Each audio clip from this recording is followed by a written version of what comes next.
1번부터 봅시다. 자, 이제 1번 문제를 못 풀면 제가 실망할 거예요. 그죠? 제가 다 분계 틀을 외우자라고 했던 그거죠. 이거는 제가 왜 외우자고 했는지 여러분들이 나중에 시험 보시면 이해하실 거예요. 자, 그럼 바른은행으로부터 차입한 장기 차입금 중 5,600만 원은 12월 21일, 6월 30일 상환기일이 도래한다. 내년에 5,600만 원이 이제 장기 차입금인데 상환기일이 도래하니까 유동성 대체하기 위해서 유동성 장기 부채로 바꿔주라는 거죠. 그럼 차변에 장기 차입금을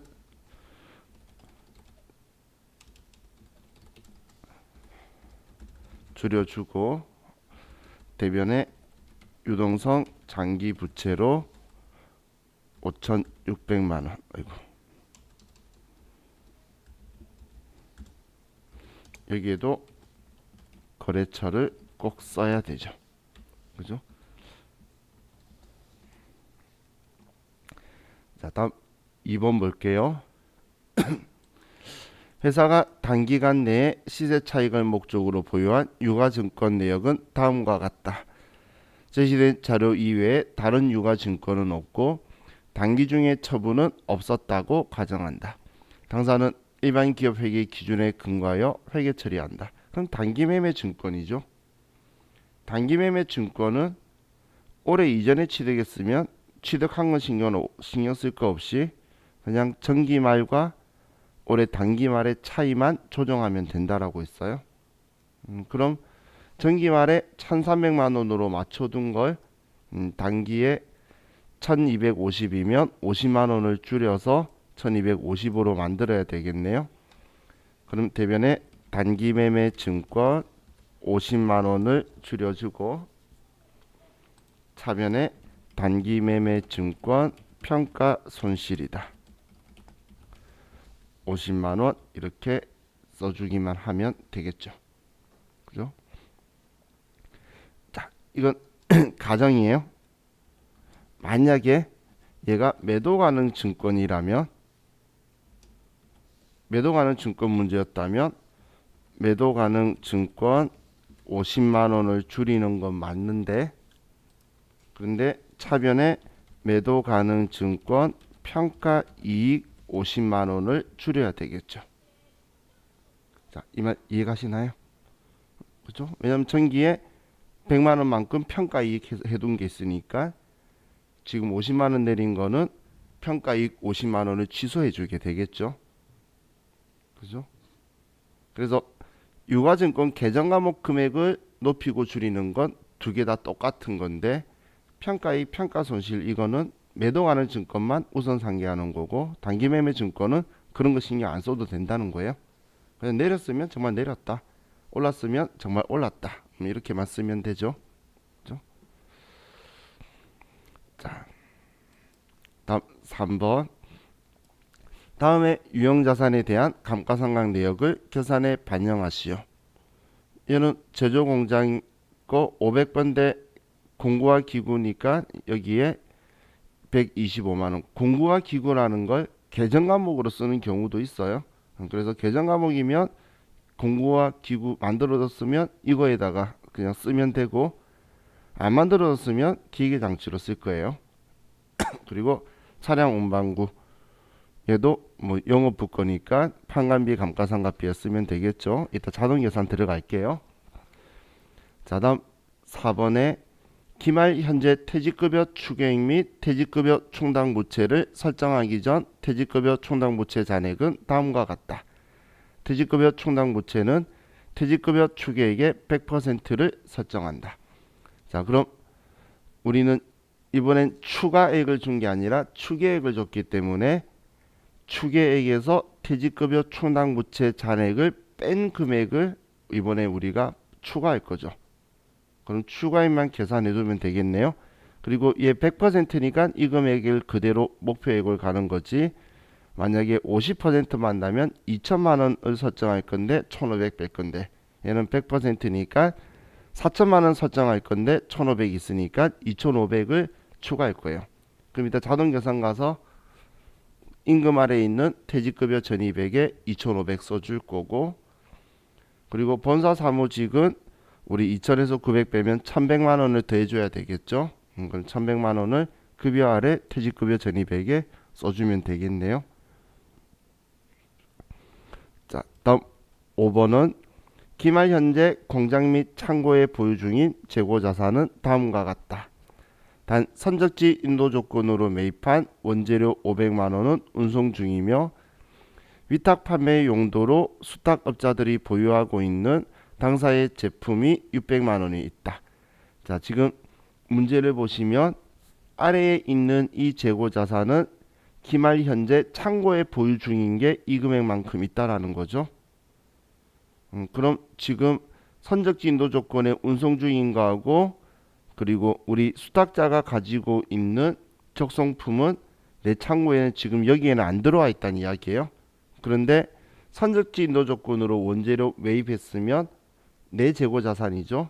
그래서 원재료에다가 500만 원을 더해야 될 거고, 그리고 수탁자가 판매하지 않은 재고 자산도 내 거죠. 그렇기 때문에 수탁자한테 판 거 아니잖아. 걔가 팔아야 내 재고 자산에서 빼는 거죠. 그래서 800만 원에 600만 원도 더해서 1,400만 원이다라고 제품은 써주면 되겠네요. 자, 그럼 이번엔 수동 계산은 뭐 두 개밖에 없네요. 자, 그럼 먼저 일반 전표 12월 31일 날, 먼저 유동성 대체 분계부터 하고, 장기 차입금 바른은행이 5,600, 대변에 유동성 장기 부채 바른은행 5,600, 그리고 대변에 단기 매매 증권이 50만 원 내린 건데 차변에 단기 매매 증권 평가 손실이 50만 원이다. 자, 이렇게 두 개만 해놓고, 자 보시면 공고와 기구라는 이런 계정 과목이 있을 때도 있고 없을 때도 있어서 제가 그런 표현을 한 거예요. 이번에 넣어뒀죠. 넣어뒀으면 우리 계산자료 입력에 있어요. 그럼 계산자료 입력에 가서 어차피 들어가야 되는 건 저는 여기서 다 쓰려고 그러죠. 자, 그럼 3번 문제에 제조공장 거 500번대 감가상각비에 쓸 공구와 기구에 125만 원 쓰고, 자, 그리고 차량 운반구 영업부서 업무용이니까 800번대에 감가상각비 있는 곳에 차량 운반구 찾아서 350만 원이라고 써주면 되고, 그죠? 자, 다음 퇴직급여 추계 생산지권은 2,500 추가할 거예요. 그러면 생산지권은 임금 적혀 있는 곳 아래에 있는 퇴직급여 1,200에 2,500만 원을 더해주면 되고, 다음 우리 판관비 급여 아래에 있는 퇴직급여 1,200은 2천만 원에 900만 원 뺀 1,100만 원을 여기에 써주면 되겠죠. 그죠? 이렇게 하면, 자, 4번도 준비 끝났고, 자, 다음 5번은 기말 원재료 재고액은 선적지 인도 조건과 합쳐서 800만 원을 화면 제일 위에 기말 원재료 재고액에 800만 원이라고 쓰고, 다음, 자, 화면 조금 아래 내리시면 기말 제공품 재고액에 700만 원, 그리고 기말 제품 재고액에 800에 600 더해서 1,400만 원. 자, 이렇게 하면 이제 결산자료 입력 끝났으니까 전표 추가 버튼 눌러서, 자동 계산 분계 완료 나오면 자, 얘도 끝난 거죠. 그죠? 자,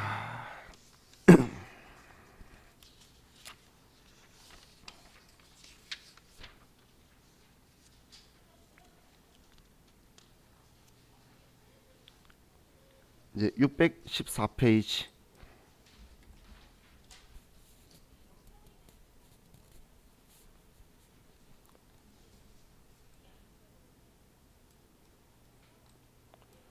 그리고 회사는 284.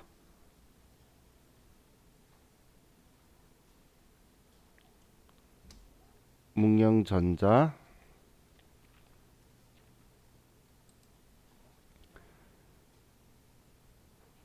자, 이번에도 여러분이 먼저 또 한번 풀어보세요.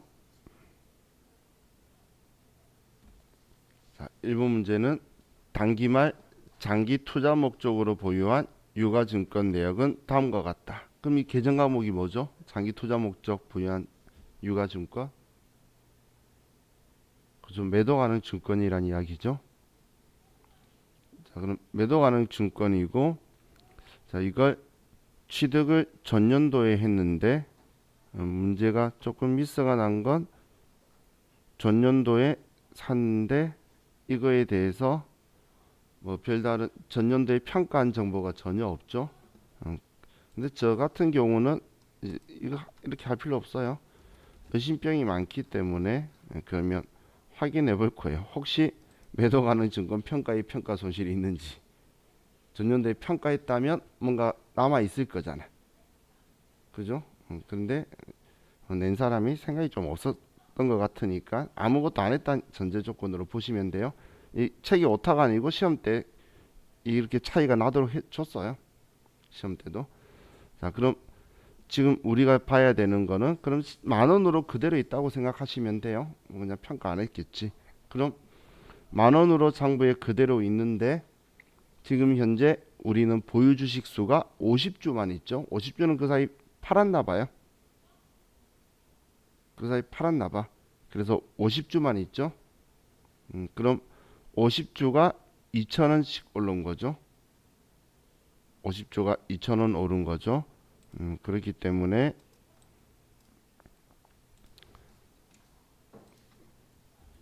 자, 지금 우리가 보유하고 있는 주식 수는 50주고 오른 거는 단가가 2,000원이 올랐으니까 우리는 100만 원이죠. 아닌데 맞나요? 아, 갑자기 산소가 안 돼.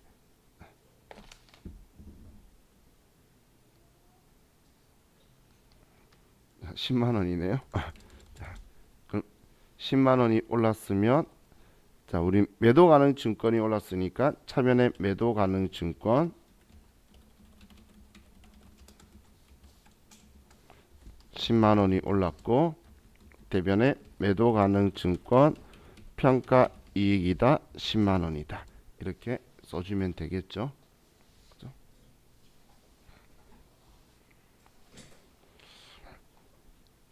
자, 다음 영업외 수익 중 임대료 계정에 10월 1일자로 입금된 600만 원은 2020년 10월 1일부터 2021년 9월 30일까지 1년간의 임대료이다. 그럼 이번엔 회계 처리를 임대료 계정으로 처리를 했다고 되어 있네요. 그럼 이 임대료를 일단 지워줄 거니까 차변에 임대료라고 수익을 줄여주고 그럼 수익 줄여주는 건 내년 건데 내년 9월 달까지예요. 그럼 600만 원이면 1년분 임대료가 지금 기간이 1년분인데 600만 원이면 한 달에 50만 원이라는 거죠. 50만 원인데 내년 9월 달까지니까 450만 원은 내년 거라서 아이고, 내년 거기 때문에 임대료를 줄여주고 얘는 내년 거 미리 받은 수익이라고 선수 수익 450만 원이다라고 써주면 되겠죠. 그렇죠?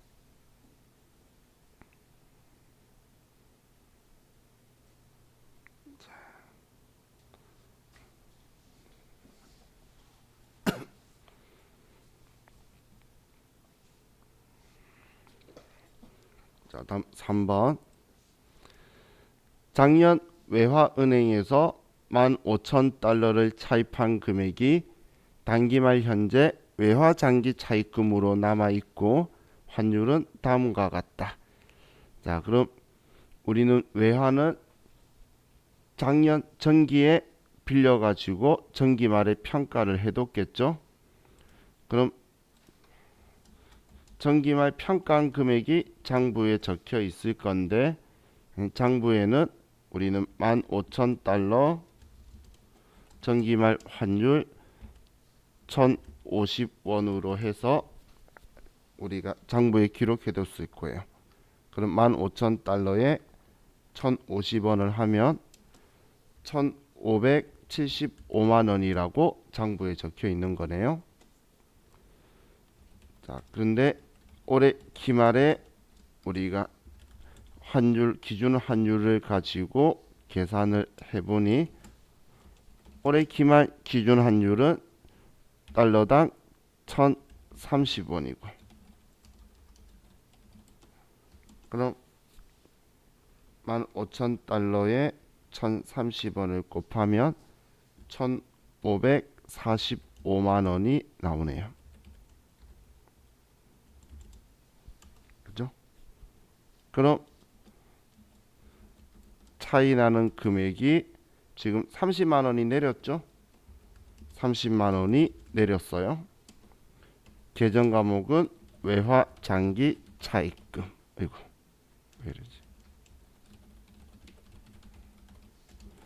자, 그럼 외화 장기 차입금을 30만 원 내려야 되니까 우리는 부채니까 줄이기 위해서 차변에 외화 장기 차입금 그리고 얘는 외화 은행이다. 30만 원을 줄여주고 대변에 빚이 내렸으니까 이익이죠. 그래서 외화 환산 이익이다 30만 원 이렇게 써주면 되겠죠. 그렇죠?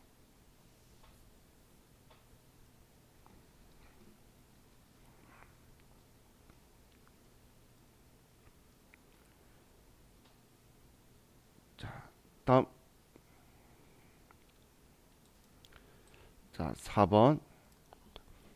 영업부서가 5월에 구입한 소모품 90만 원 중 결산일까지 사용하지 못하고 남아있는 것이 20만 원이다.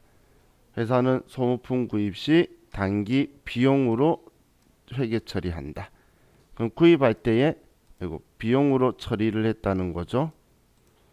그럼 이걸 분기할 때는 자, 구입했으니까 차변에 썼던 게 소모품비였다는 거예요. 그럼 우리는 대변에 소모품비 그리고 영업부서 거니까 800번 되고 그냥 제가 내자면 미사용액을 찾는 거예요. 그럼 사용하지 않고 있는 남아있는 게 20만 원이니까 20만 원만큼을 회계 처리하면 되죠. 그죠? 그럼 차변에 남아있는 소모품이 20만 원이다라고 인식시켜 주면 되는 거예요.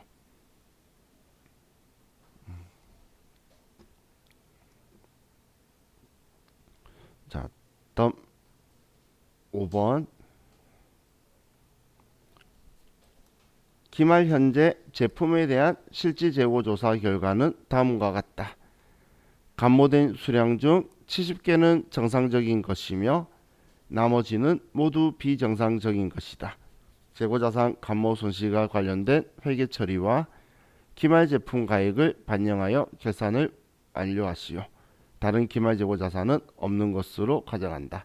감모 손실 회계 처리도 하고 그리고 우리 계산자료 입력 가서 기말 제품에 대해서도 입력해줘라 그 이야기죠. 자, 그럼 감모 수량이 전체가 몇 개가 줄었죠? 500개인데 330이면은 170개가 줄었죠. 그럼 170개가 줄었는데 70개는 정상이래. 그러면 100개는 비정상이라는 거죠. 그럼 비정상 감모 손실만 회계 처리를 할 거니까 자, 그럼 5번에서 자, 비정상 감모 손실이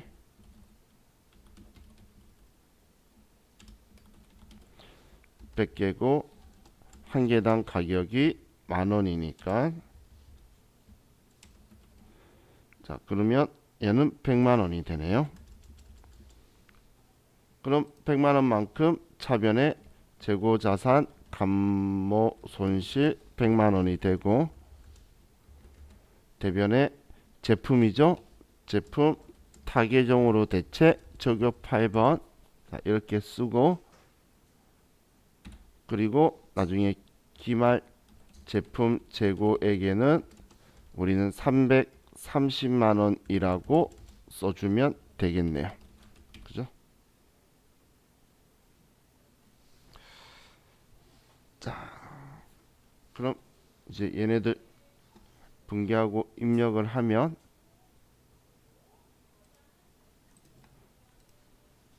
일반 전표에 12월 31일 날 자, 우리 매도 가능 증권이 오른 거. 자, 그럼 차변에 매도 가능 증권 10만원을 높이고 대변에 매도 가능 증권 평가 이익이다 10만원.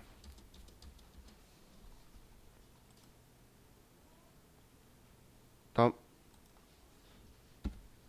차기분 임대료 450만원 줄이고 대변에 선수 수익 450만원으로 인식시켜주고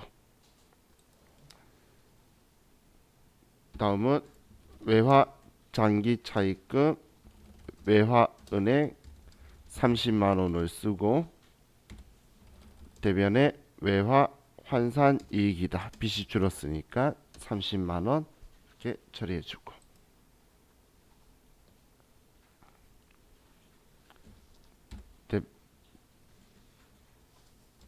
또 대변에 소모품비 20만원을 줄여주고 차변에 소모품 20만원을 인식시키고 다음 대변에 없어진 제품만큼 타계정으로 대체 100만원 해주고 우리는 재고자산 감모 손실 100만원이다 이렇게 써주면 되겠죠.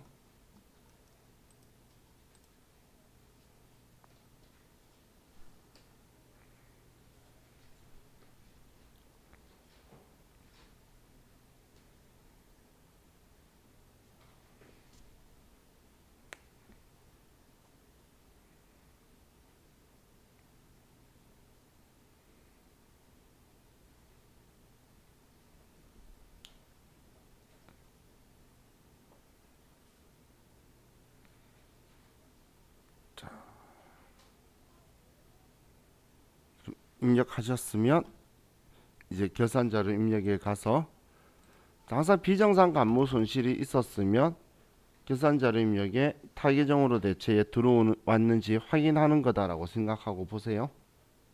그럼 들어와 있어야지 꼭 되는 거니까 들어와 있어야 매출원가에 포함 안 시킨다는 거거든. 안 들어와 있으면 매출원가로 분괴되어서 이 문제 틀려요. 자, 그럼 여기에다가 우리 이제 실제 재고액 330개에 만원에서 330만원을 써서 그리고 이제 전표 추가를 하면 자, 얘도 끝나죠. 그렇죠? 자, 46분이네. 시간 애매하니까 자, 우리 이번 시간은 여기까지 하고 또 계속 우리 오늘 계속 계산만 할 거예요. 자, 쉬었다 합시다.